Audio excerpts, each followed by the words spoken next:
அநேகமாக பார்த்தீங்கன்னா மூவிஸ்லேயுமே சரி நிஜத்துலேயும் சரி வந்து கோர்ட்டுனாலே வந்து ஜட்ஜஸ் அண்ட் வக்கீல் அப்புறம் அந்த கேஸில் இருக்கிறவங்க அவங்க மட்டும்தான் வந்து அநேகமாக வந்து பேசுவாங்க. நடுவில் வந்து யாருமே கத்த மாட்டாங்க, எலும்பி வந்து சத்தம் போட மாட்டாங்க, கோர்ட்டுக்கு வந்து ஒரு மரியாதை கொடுப்பாங்க.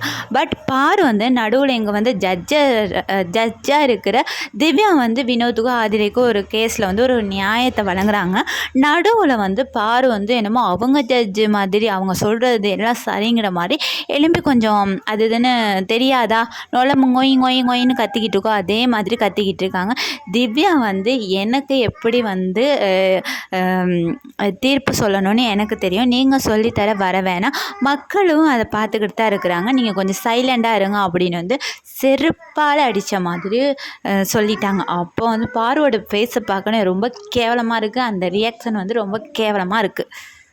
பார்த்தீங்கன்னா திவ்யாவை பற்றி சாண்ட்ரா ரொம்ப கேவலமாக வந்து திவ்யாவை பற்றி சொல்லிக்கிட்டு இருந்தாங்க. தன்னுடைய கணவன் பிரஜினையும் திவ்யாவையும் கொஞ்சம் ஒன்று சேர்த்து பேசுகிற மாதிரியே வந்து ரொம்ப கேவலமாக பேசிக்கிட்டு இருக்காங்க. அதுக்கு வந்து பாரு வந்து சப்போர்ட் பண்ணி இன்னும் ஏற்றி விட்டுக்கிட்டு தான் இருக்கிறாங்க. ஓகேவா, திவ்யா மேலே இருக்கிற வெஞ்சன்ஸை வந்து இந்த கேமில் வந்து காட்டுறாங்க.